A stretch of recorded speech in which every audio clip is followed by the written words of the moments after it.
Մենք պատրաստ ենք աջակցել Հայաստանին ժողովրդավարական դիմակայունության, սահմանադրական բարեփոխումների ճանապարհին, նաև ապատեղեկատվության դեմ պայքարում։ Ժողովրդավարական ճանապարհ բռնած Հայաստանին աջակցության խոսքեր Եվրոպայի խորհրդից, ընտրական գործընթացների անկողմնակալ նախնական գնահատականներ միջազգային դիտորդներից, այդ թվում ամենաանսպասելի կառույցներից։ Բոլոր տեղերից ողջունել են ժողովրդավարական, ազատ եւ օրինական ընտրությունները, այդ թվում նույնիսկ ԱՊՀ դիտորդական առաքելություն, ինչի մասն է խոսքը։ Այսինքն ԱՊՀ-ն էտել արևմուտք չի, որ ասեն դե մենակ արևմուտքը ձեզ աջակցեց եւ այլն, ԱՊՀ-ն ինչի ասեց, որովհետեւ տեսավ, որ ոչ մի ինչ-որ լուրջ խախտումներ, որոնք կազդային ընտրությունների վրա չի եղել։ Եվրոպայում հիմնականում շատ լավ հասկանում են Հայաստանում ինչա տեղի ունենում, ինչա տեղի ինչի փորձ է տեղի ունեցել, ինչի փորձ է կանխվել եւ կանխվել է Հայաստանից ժողովրդավարությունը խելելու փորձ։ Միջազգային ու տեղական դիտորդական կազմակերպություններն արձանագրեցին, որ չի եղել որևէ լուրջ խախտում, որոնք կազդեն հունիսի 7-ին կայացած ընտրության արդյունքների վրա։ Իսկ Եվրոպան արձանագրեց, եղել են խնդիրներ, որոնց ուղղությամբ պետք է աշխատել, անել այնպես, որ Հայաստանում ժողովրդավարությունն էլ ավելի ամրապնդվի։ Իսկ ինչ արձանագրումներ արեց ԵԱՀԿ ժողովրդավարական հաստատությունների եւ մարդու իրավունքների գրասենյակը Հայաստանում ընտրությունների կարճաժամկետ դիտարկումների արդյունքում։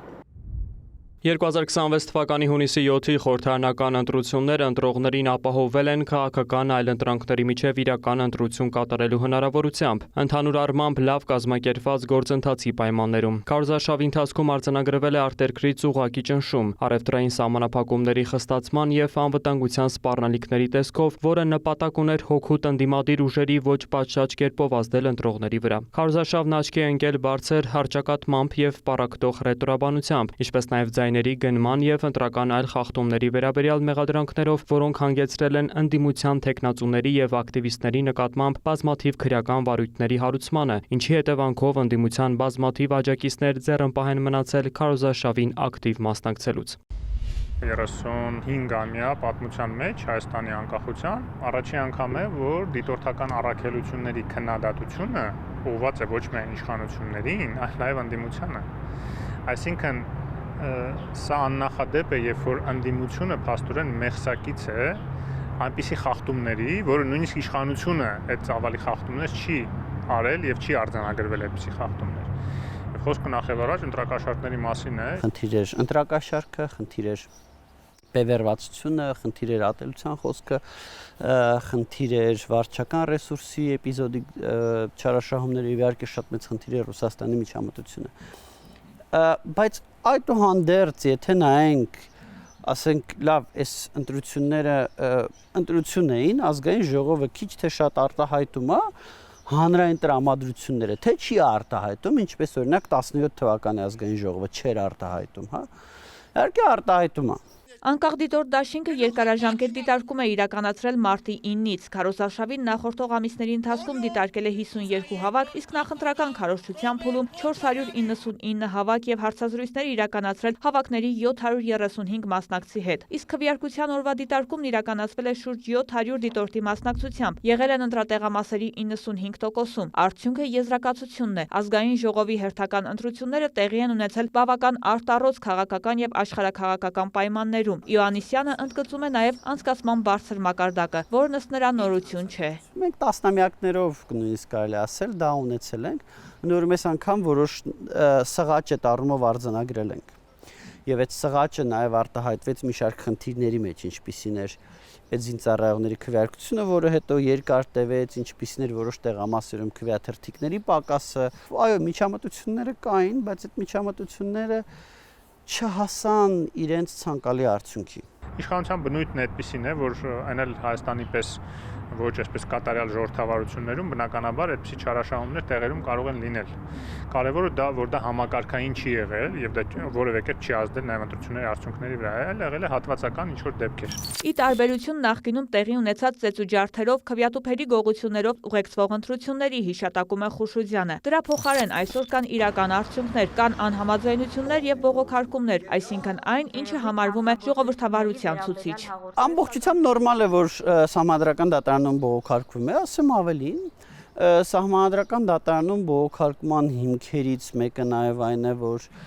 բավական համատարած ընտրակաշառք է եղել եւ այդ հիմքի հետ մենք համաձայն ենք։ Եթե ես լինեի պայմանական, սահմանադրական դատարան դատավորը շատ հնարավոր է, որ ես այդ հիմքով ասեի, այս ընտրությունները պետք է ուժը կորցրած ճանաչում, որտեղ այսքան ընտրակաշարքով դա խնդիր է։ Բայց ամեն դեպքում գլոբալ առումով եթե մենք նայենք արդյոք ընտրությունները ինչ որ սարսափելի են եւ ձևավորված ազգային ժողովը ոչ մի ձև չի արտահայտում հանրային տրամադրությունները, չէ, արձանագրում է գեր լարված եւ գեր բևեռացված իրավիճակը։ Այդ բևեռացվածությունն էլ ինչի հետևանք է։ Իհարկե այդ հիբրիդային պատերազմի, որը վարեց Ռուսաստանը Հայաստանի դեմ ընտրությունների ընթացքում իր խամաճիկներին այստեղ իշխանության բերելու նպատակով, որ անհնար էր դարձնում բանական նորմալ քաղաքակետ բանավեճը։ Բևեռացված ձևակերպումը տեղ է գտել եւ տեղական եւ ԵԱՀԿ ԺՄԻԳ դիտորդների զեկույցներում։ Ընտրություններն անցկացվել են բազմակարծիք եւ խիստ բևեռացված միջավայրում։ Քաղաքական բանավեճերը կենտրոնացած էին խաղաղություն թե պատերազմ երկընտրանքի շուրջ ձևավորված պարակտող նարատիվների Հայաստանի եւ Ադրբեջանի միջև խաղաղության եւ միջպետական հարաբերությունների հաստատման մասին համաձայնագրի իրականացման շարունակվող սահմանադրական բարեփոխումների, ինչպես նաեւ երկրի ապագա աշխարհաքաղաքական կողմնորոշման վերաբերյալ մրցակցող տեսլականների շուրջ։ Ընտրություններից առաջ այս պարակտումը շարքվել է որպես ուղղակի ճնշման եւ արտաքին միջամտության հիմք։ Ռուսաստանի Դաշնության պաշտոնատար անձինք սպառնացել են տնտեսական եւ անվտանգության ոլորտներում հետևանքներով, եթե Հայաստանը որոշի խորացնել հարաբերությունները Եվրոպական միության հետ։ Սա տեղի է ունեցել Հայաստանի դեմ ուղղված հիբրիդային սպառնալիքների աճի եւ համակարգված արտաքին ազդեցության գործողությունների վերաբերյալ ավելի վաղ հրապարակված հաղորդումների ֆոնին։ Դու ինչքան կախված ես մի կենտրոնից, տվյալ դեպքում այն էլ հակաժողովրդավարական մի կենտրոնից, այնքան ավելի վտանգված է քո բոլոր անվտանգային ոլորտները, ոչ միայն ռազմական իմաստով, այլ նաև տնտեսական իմաստով, տեսեք ինչ տնտեսական սահմանափակումներ են մտցնում,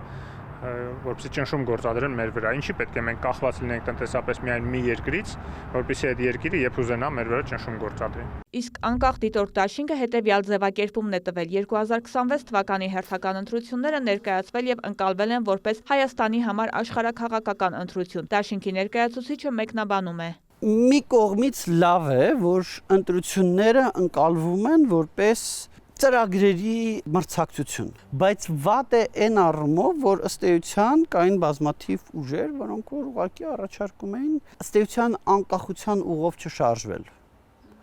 Սա օրինակ կարծում եմ խնդրահարույց էր։ Կային ուժեր, որոնք համարում են, որ ժողովրդավարությունը Հայաստանի համար չի, որ մարդու իրավունքների պաշտպանությունը Հայաստանի համար չի։ Իսկ օտարերկրյա դերակատարների միջամտությանը էականորեն նպաստում է մեդիա դաշտի բևեռացվածությունը եւս, նշում է Իոաննիսյանը, բայց սա գործոններից մեկն է միայն։ Շատ կարևոր է, որ Հայաստանը միջոցներ ձեռնարկի քաղաքական դաշտը եւ մեդիա դաշտը եւ իհարկե ընտրությունները օտարերկրյա միջամտությունից, ապօրինի միջամտությունից պաշտպանելու ուղղությամբ։ Դրանք պետք է լինեն միջոցներ, որոնք կպաշտպանեն նախ քաղաքական ֆինանսավորման կառուցակարգերը, այնպես կանեն, որ քաղաքական ֆինանսավորումը լինի միայն այնպես, ինչպես սահմանված է օրենքով, որ օտարերկրյա քաղաքական ֆինանսավորում չլինի։ Երկրորդ հերթին դրանք պետք է լինեն մեխանիզմներ, որոնք կպաշտպանեն ընտրողների սպեկտրը, այսպես ասած, որպեսզի այդ ընտրողների հոսքեր, ընտրողների կազմակերպված հոսքեր, արտերկրում ընտրողների նկատմամբ ճնշումներով այդ ընտրողներին Հայաստան ուղարկել այս երևույթները չլինեն։ Շատ լավ է, որ հիմա կա նախաձեռնություն, որ որոշակի ցենզ Հայաստանում բնակության ցենզ պետք է ունենա քաղաքացին, որն էս չլինի, որ 5-10 տարի բացակայ երկրից հետո գա մի օրով գա ընտրի մեր համար իշխանություն էլի ինքը գնա իրենց ուրիշների իշխանության սպասարկի իր հարկերով, իր ուրեմն աշխատանքով եւ այլն, չէ, այտենց չպետք է լինի մեկ։ Երկրորդը, այստեղ որոշակի օրենսդրական փոփոխություններ պետք է մտնեն, որոնք որ պետք է խստացնեն ուրեմն պահանջները կուսակցությունների հանդեպ, նախընտրական արշավի հանդեպ, ֆինանսավորման թափանցիկության հանդեպ եւ որոնք որ չեն այն ուժերը, որոնք չեն պաշտպանի այդ ամեն ինչ ուղղակի դուրս կմղվեն ընտրական գործընթացից։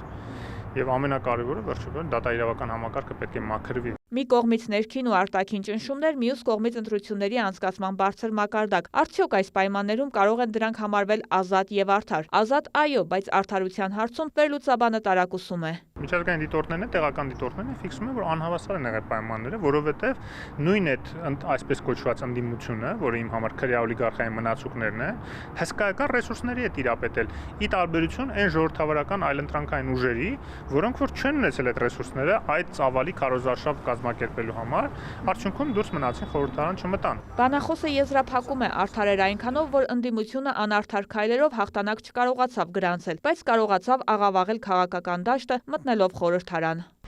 Վարդուհի Արզումանյան, Սեյրան Անտոնյան, Հովանես Քյոսեյան եւ Արմեն Գրիգորյան, Կիրակնորյալ լուրեր։